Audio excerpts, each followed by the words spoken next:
Nesta noite feliz, neste santo lugar, eu marquei um encontro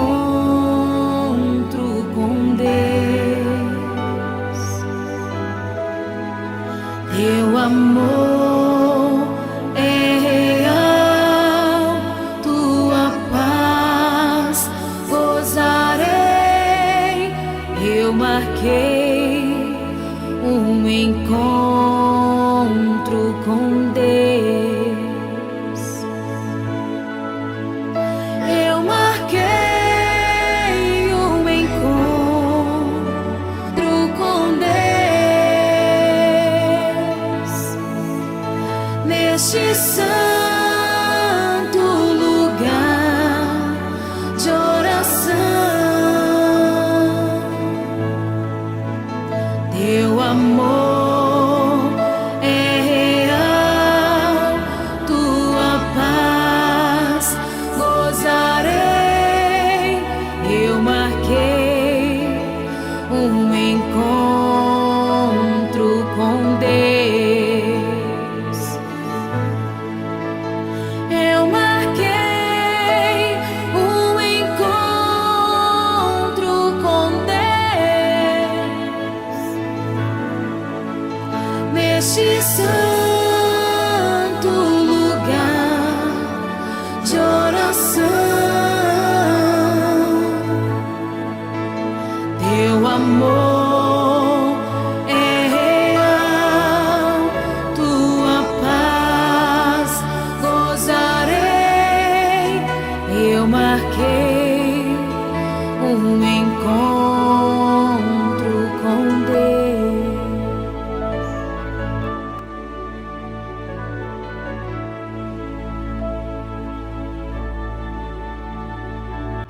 Boa tarde, minhas queridas. Agora pode ser, né? É um prazer estar aqui. Sempre é uma alegria voltar à casa onde a gente já morou, né? Quando eu estava chegando aqui com o José, né, ele falou assim: nossa, que gostoso, né? A gente está voltando para casa. E é essa sensação mesmo, né? E aí quando eu começo a ver as pessoas, muitas conhecidas e muitas desconhecidas, que eu acho que não são tão desconhecidas, é que quando eu vim aqui elas eram crianças e agora são adultas, eu não sei mais.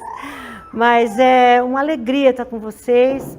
E quando a Laís me chamou, gente, fiquei muito feliz. Nossa, foi uma alegria muito grande mesmo, né? Até ela falou, ora, ora. Eu falei, não, já resolvi. Eu tô tão contente que eu já resolvi que vai ser, né? E preparar esse estudo foi difícil, viu? Não foi fácil, não. Quando a Laís falou o tema, eu falei, tudo bem, encontros com Jesus é uma coisa gostosa de falar. E não é que não vai ser gostoso, mas os estudos que a gente ouviu pelo WhatsApp foram tão bons e me motivaram muito, me desafiaram muito.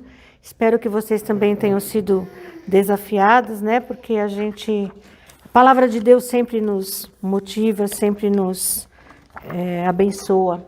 E aí, quando eu comecei a juntar tudo para realmente sentar, escrever um esboço, montar o estudo, falei, meu Deus, tá muito difícil, porque já abordamos muitos aspectos, né? Foram abordados muitos aspectos da vida cristã e muitos encontros diferentes que as pessoas tiveram com Jesus, porque é assim mesmo, né? O Senhor Jesus é tão maravilhoso que com cada um ele tem um encontro necessário. Então, aquilo que é necessário para mim não é necessariamente o que é preciso para a Dona Grácia, o que é preciso para a Laís, né? Ou para a Berenice, ou para qualquer outra pessoa. O que é necessário para mim vai acontecer no meu encontro com Jesus. E o que é necessário para você vai acontecer no seu encontro com Jesus. E é isso que você tem que lembrar, tá? Precisa ter um encontro com Jesus, tá bom? Não pode sair sem ter tido um encontro real com Cristo, tá?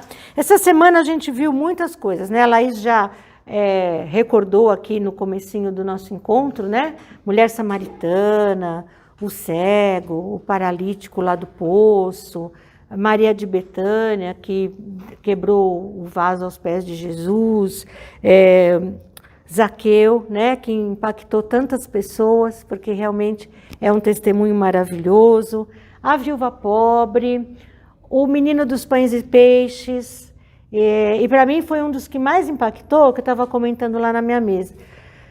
A gente tem várias fases na vida, e em cada fase parece que Deus nos chama para um ministério, uma atividade, né? Aquilo que eu fazia 50 anos atrás, não dá mais para fazer, né? Então, trabalhei muitos anos com mocidade, tudo, né? Quando a Laís era criança, eu trabalhava com a mocidade já. E aquelas coisas de acampamento, aquela loucura, né? A gente tirava de letra. Agora, final de semana passado, eu tive um day camp na igreja, um sábado, um único sábado, que eu passei uma noite só lá, na sexta para sábado, para arrumar as coisas. Gente, era quarta-feira e eu ainda estava zuretada, porque eu estava cansada, né? Então, são coisas que, ainda bem que a gente fez bastante quando era a fase, porque agora Deus tem outras coisas, né? E eu peço oração até para vocês, porque eu estou conversando muito com Deus, o que Ele quer de mim agora, né? Eu completei 62 anos esse ano. Sei que ainda tenho muito gás, mas para algumas coisas não. Mas o que Deus tem para mim, né? Ninguém fica parado na obra do Senhor, gente. Ninguém, né? Tem um senhor na minha igreja de 100 anos. Ele completou 100 anos em outubro do ano passado.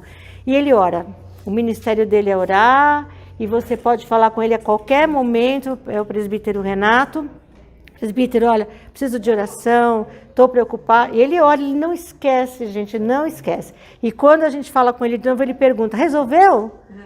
Deu certo aquela entrevista? Ah, aquele médico que você ia, o que deu? Ele lembra, gente, é o ministério dele, né? Já fez muitas coisas na vida, mas agora ele está no ministério da oração. Então, o meu desafio preferido dessa semana, se eu posso falar isso desses dias, Laís, foi o menino dos pães e peixes, né? Porque eu quero saber qual pão, qual peixe Deus está querendo de mim agora, né? Já teve alguns, mas agora está na hora de trocar, né? Em vez de ser linguado, vai ser pintado, quem sabe, né? Então vamos continuar assim, né? Mas hoje eu queria falar com vocês sobre uma pessoa que apareceu no nosso 9º encontro, sem olhar no caderninho. Quem foi o 9º encontro?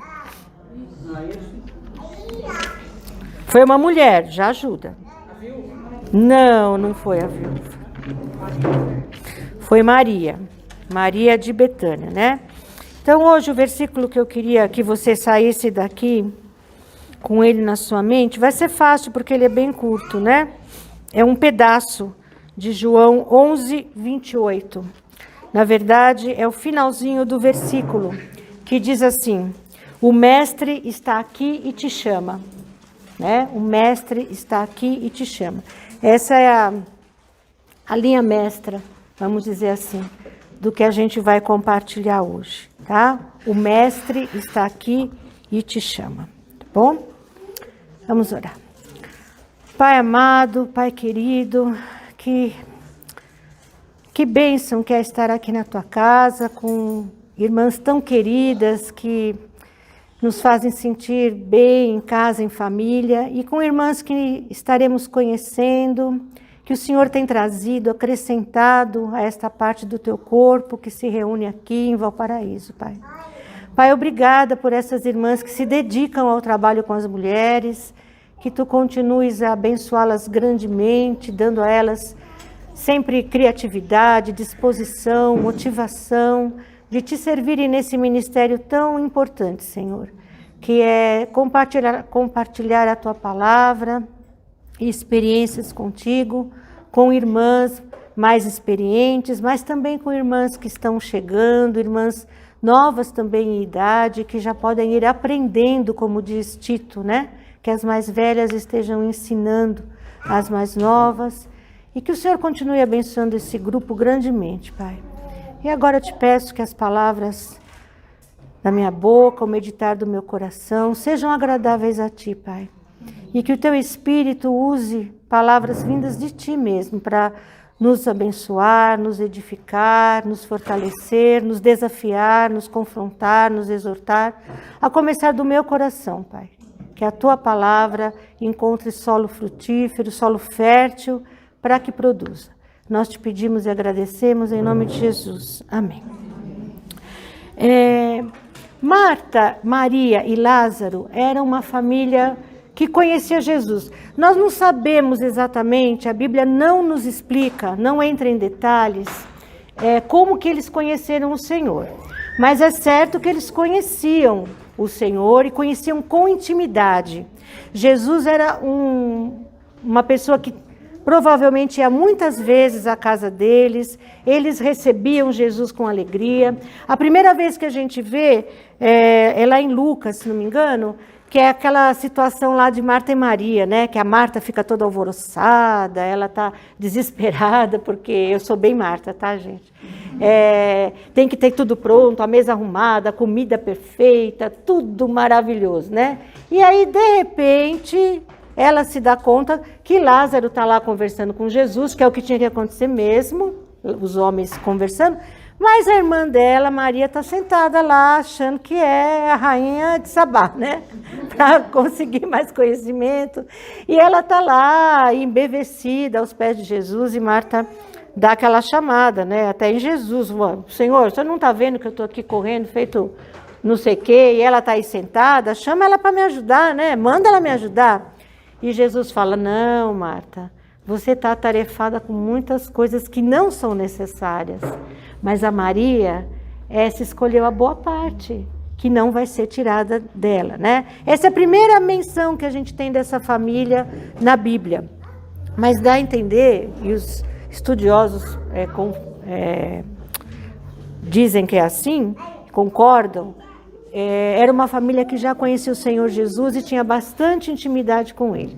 Depois do nosso 9º encontro, a gente viu uma situação que envolveu praticamente só a Maria, né? A Marta não apareceu. E o Lázaro estava lá, era uma festa, porque o Lázaro havia ressuscitado. E a Maria vem e quebra aquele vaso, né, de alabastro com nardo puro, né? Que a Laís explicou tão bem todo o simbolismo daquele perfume. E por que ela quebrou, né? Porque foi uma entrega total. Ela não ia guardar nada para o futuro dela. Era ali, naquele momento, ela estava dedicando ao Senhor e quebra e ela põe ali, né? Essa situação que a gente vai ver hoje, que é do versículo 28 de João 11, aconteceu entre esses dois episódios, entre a bronca da Marta e entre a entrega total da Maria, tá? E a gente não sabe mesmo como foi o primeiro encontro deles, não é relatado. Porque o primeiro encontro da gente com Jesus é inesquecível, não é? Você pode não saber exatamente a data, né? Eu sei até a data, mas você sabe quando aconteceu. Não há dúvidas que foi a partir daquele dia que você teve um entendimento diferente. Comigo aconteceu quando eu tinha 6 anos. Eu era bem pequena, né? Por isso eu defendo e incentivo a evangelização de crianças, porque crianças podem entender a mensagem de salvação, podem receber Jesus como Salvador, né? Então, sou fã de trabalho com Ministério Infantil, não trabalho mais com criança, mas sou fã do trabalho porque acho que tem fruto, né? Comigo foi assim. Eu nasci numa família cristã, meus pais sempre foram muito ativos na igreja e cantavam no coro. E eu, desde pequena, canto no coro, né? E eu estava sentada no coro, eu tinha até bequinha. Eu tinha 6 anos e como eu participava dos ensaios, eu sabia cantar todos os hinos com a minha mãe. E eu era meio mascotinha do coro, né? E, então eu estava sentada lá com a minha mãe.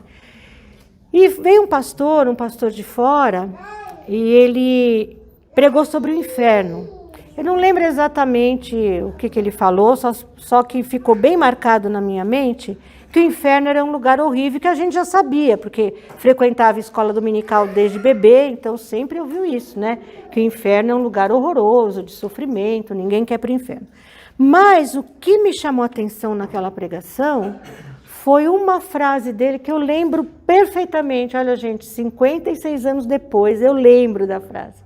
Ele falou, o único relacionamento que Deus quer ter com você é de pai e filho. Deus não tem netos, Deus não tem sobrinhos, Deus não tem primos, Deus não tem irmãos. E aquilo, eu tinha 6 anos, mas aquilo foi uma coisa na minha cabeça, porque eu falei, meu Deus, eu acho que eu vou para o céu porque minha mãe é crente, meu pai também. Ó, estão aqui.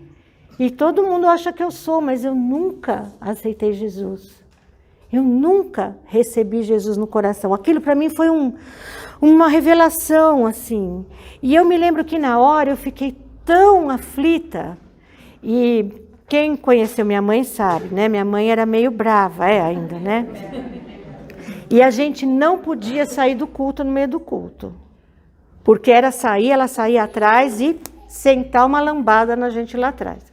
Ela tinha um marcador de Bíblia, de couro, lá de Serra Negra, que ela guardava no escaninho dos livros do couro. Ela ia lá e pegava aquele marcador e plec, nas nossas pernas. Então, eu e a minha irmã, a gente não ousava sair do lugar na hora do culto, porque sabia que ia levar e era na hora, não era quando chegasse em casa. Então, mas eu me lembro que eu fiquei incomodada e assim, mas não saí do lugar, né? E aí o pior ainda que aconteceu naquela noite foi que o pastor falou assim, olha, se você manda abaixar a cabeça, e fez um apelo. E a igreja que eu frequentava não era essa, era uma outra igreja, eles não tinham isso assim tão habitual de chamar pessoas à frente para receberem Jesus. Primeira vez que eu me lembro foi essa. E aí ele falou assim, abaixa a cabeça, e quem quer aceitar Jesus, levanta a mão. E aí eu bem olhando para todos os lados, porque eu estava envergonhada, todo mundo achava que eu era crente. Eu cantava no coro, gente, como é que eu não podia não ser crente?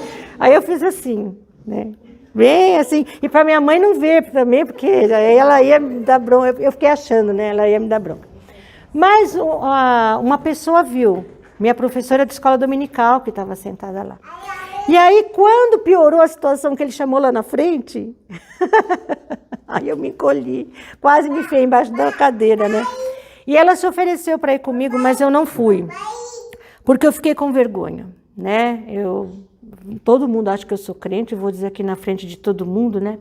Isso aconteceu dia 11 de dezembro de 66, né? Eu sei disso porque uma semana depois meu irmão nasceu. E ele nasceu 17 de dezembro de 66, né? Isso foi num domingo, ele nasceu num sábado, então foi dia 11 de dezembro, tá? Mas assim, não importa nem se eu não lembrasse exatamente a data. O que importa é que nesse dia, Jesus me chamou. Foi nesse dia que ele me chamou a primeira vez, né? Não que vai aceitar Jesus mais de uma vez, não é isso.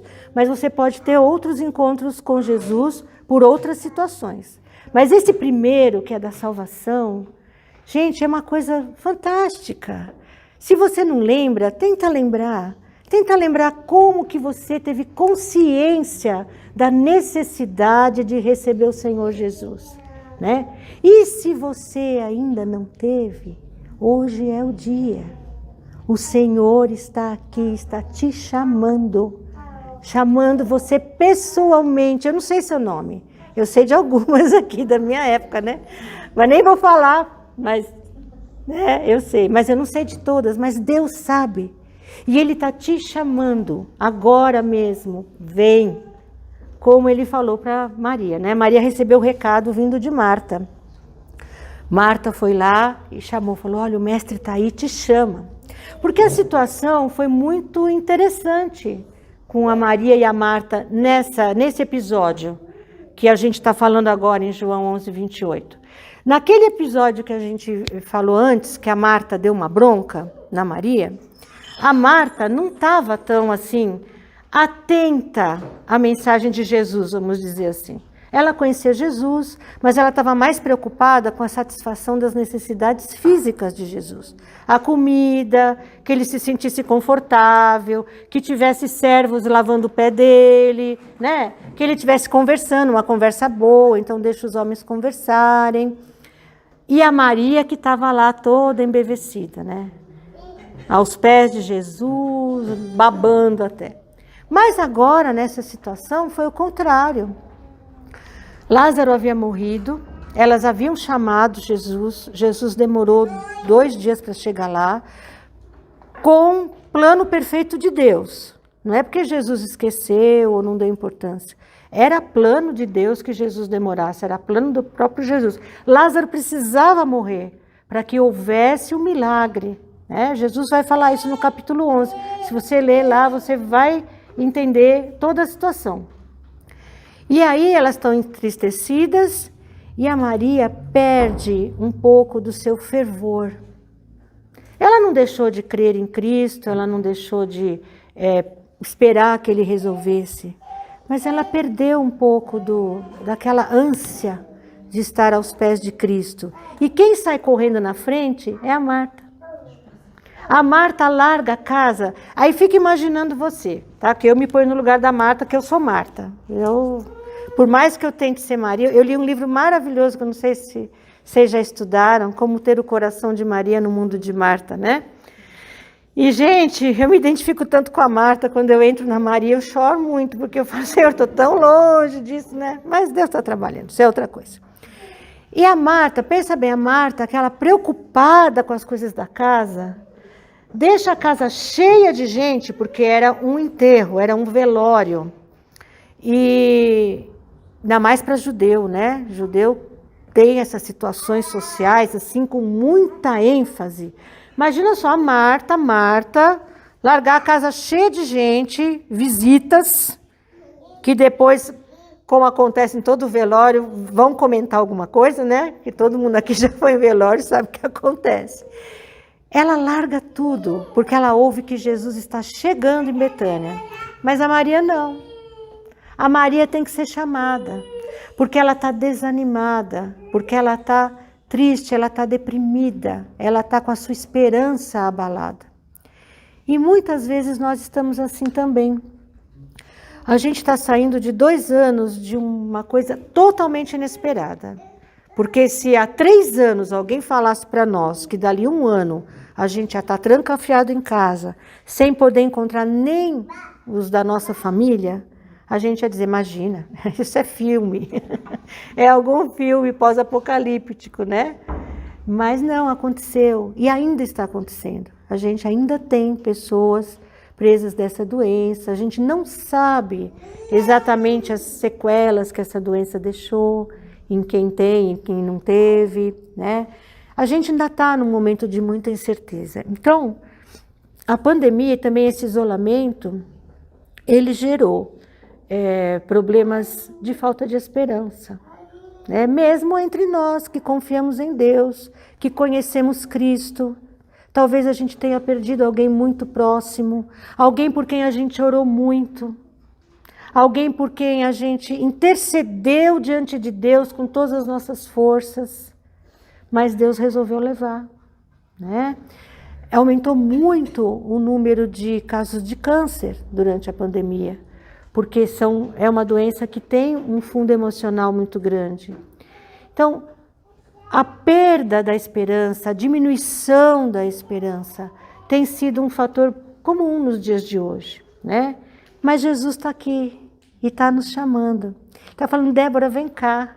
Eu quero te abraçar, eu quero te consolar, eu quero te confortar, eu quero pegar na sua mão, eu quero estar bem perto de você. Tudo isso estava implícito nesse convite de Jesus para Maria. Né? Marta, chegando lá para ele falando, o mestre está aí e te chama. E tanto a Maria entendeu, que a gente continua a ler o trecho, e a gente lê que ela saiu correndo.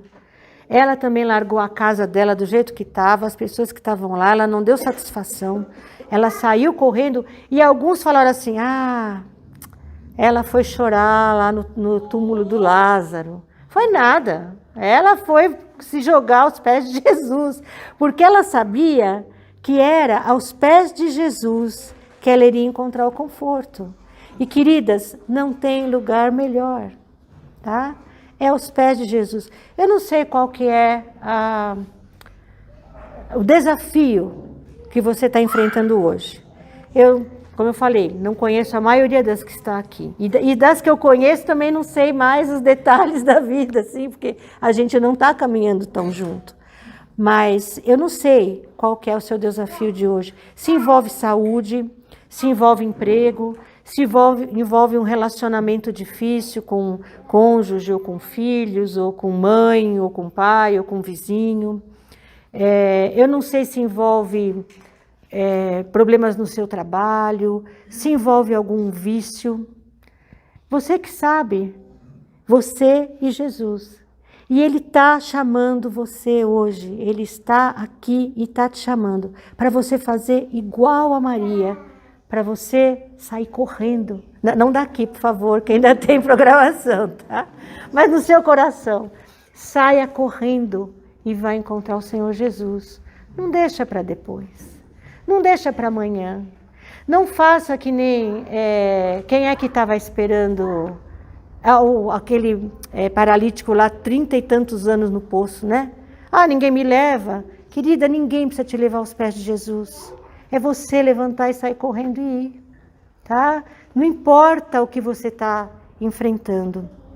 Saia correndo e vá para os pés de Jesus. E meu estudo já foi totalmente diferente do que eu tinha planejado aqui, tá? Deixa eu pegar o pé de novo aqui um pouquinho só, tá bom? Mas é assim mesmo, né? Jesus, ele demorou um pouquinho para chegar lá, né? Tá bom que depois ele fez um milagre grandioso, que foi a ressurreição de Lázaro. Mas as irmãs não sabiam até então. Quando a Maria se jogou aos pés de Jesus, ela não sabia ainda que Lázaro, que o irmão dela ia ressuscitar. Os estudiosos dizem que Marta era a mais velha, Maria era do meio e Lázaro era o mais novo. Mas como ele era o homem, então ele assumia as responsabilidades da família, né? Mas a Maria não era mais nova, a Maria era do meio. Geralmente quem é do meio tem uns certos problemas psicológicos, né? Mas ela não sabia que Jesus ia fazer aquilo. Ela simplesmente saiu correndo porque ela entendeu naquela hora que Jesus era a resposta para ela, tá? E às vezes o Senhor realmente demora para parece, né, que ele demora para chegar. Eu tenho uma amiga que ela ora há 18 anos pelo marido dela. Ela já era cristã, casou com um homem que não era, que nunca interferiu na vida dela na igreja, nem na criação das filhas na igreja, mas sempre foi uma tristeza na vida dela, porque aconteciam as coisas na igreja e o marido dela nunca ia, né? Ainda quando as meninas eram pequenas, ia cantar aquelas coisas de Natal, Dia das Mães, aparecia. Mas depois que as meninas ficaram adolescentes e jovens, não vai, né? E hoje ela me ligou, porque a gente ora pela outra, né? Uma pela outra. Falou, Débora, tem uma notícia que você não vai acreditar. Você está sentada? Falei, tô sentada. O Flávio começou a fazer discipulado. Então, 18 anos orando, né? Eu conheci uma senhora que já faleceu, que ela orou 35 pelo marido dela. Mas ele morreu convertido, né? E foi um homem assim, Deus deu para ele uma vida longa depois da conversão. Ele foi um velhinho bem... ele pregava o evangelho, onde ele ia, seu César não deixava de falar, né? E lá para elas demorou 2 dias, que foi uma eternidade, porque o Lázaro morreu. Então, talvez você esteja orando por uma coisa há muito tempo, né? Pedindo ao Senhor uma coisa há muito tempo. Mas, querida, Deus tem o tempo certo. Jesus não se atrasou para o Lázaro. Lázaro precisava morrer para que houvesse o milagre, para que houvesse o testemunho, para que o nome de Deus fosse engrandecido. E é isso na sua vida também. Hoje essa minha amiga Adriana está louvando a Deus muito mais do que se o Flávio tivesse começado a fazer discipulado, né, logo que eles casaram, tá? Então, Deus tem seu tempo. Eclesiastes fala, tudo tem seu tempo determinado, né? Tem tempo de juntar, tem tempo de espalhar, né? A gente teve tempo de se afastar um do outro. Graças a Deus está voltando o tempo de se abraçar, né? Graças a Deus a gente está podendo voltar a isso.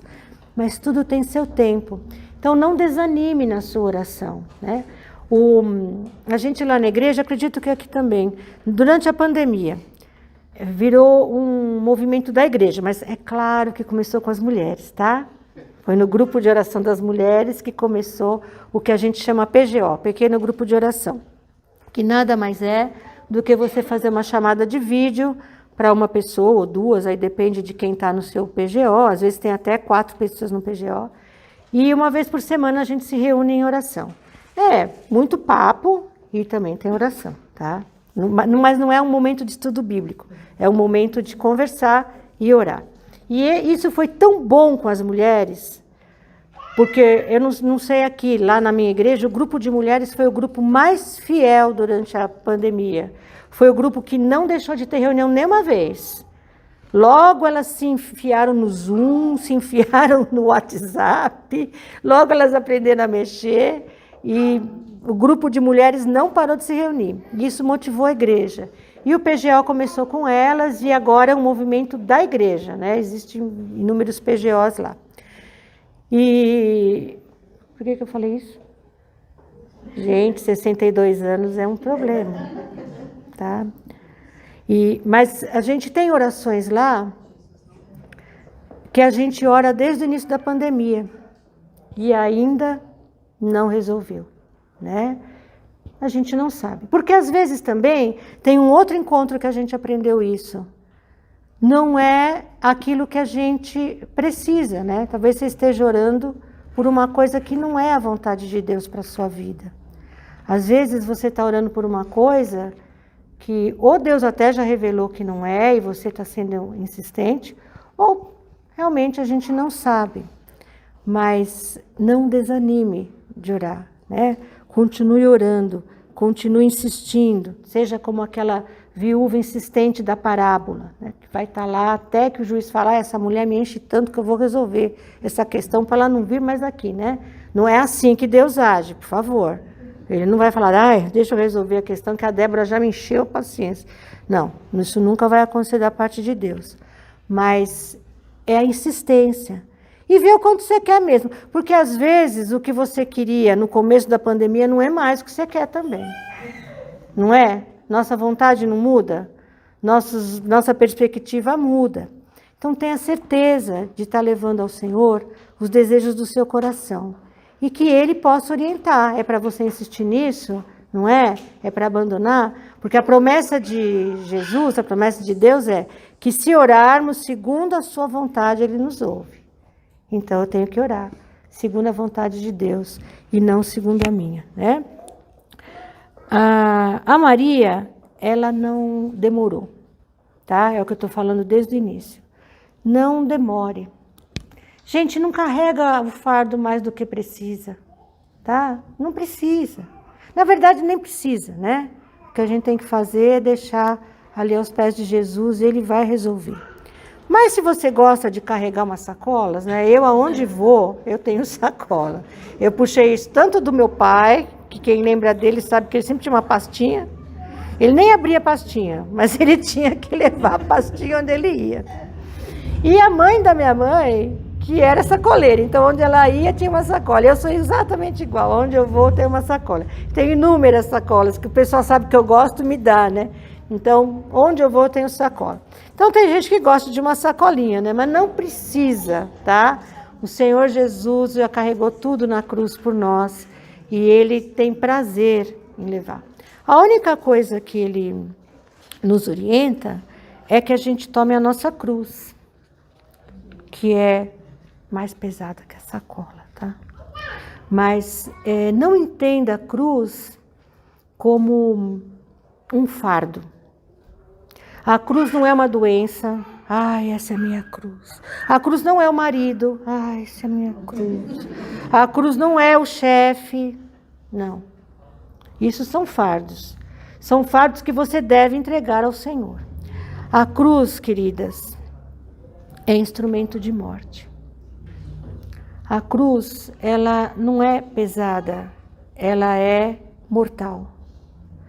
E por que Jesus fala para a gente pegar a nossa cruz?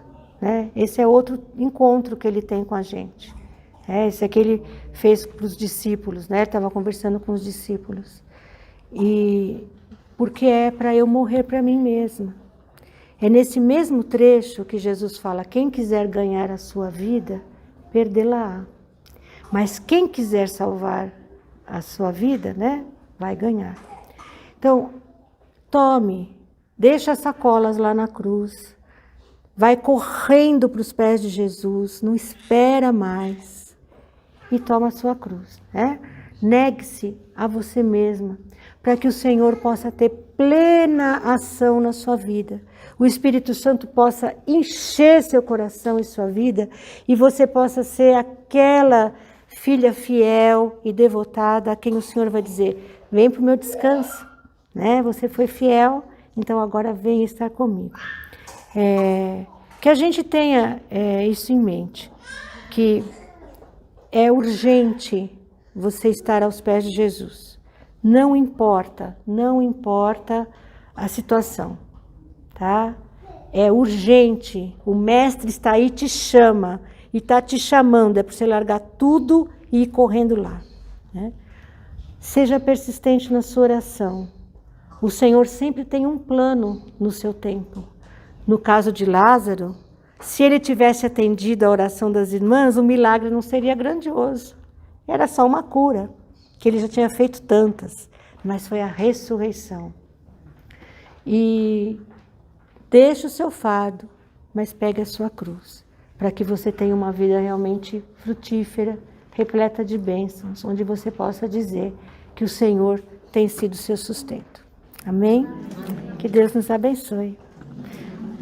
Eu marquei um encontro com Deus neste santo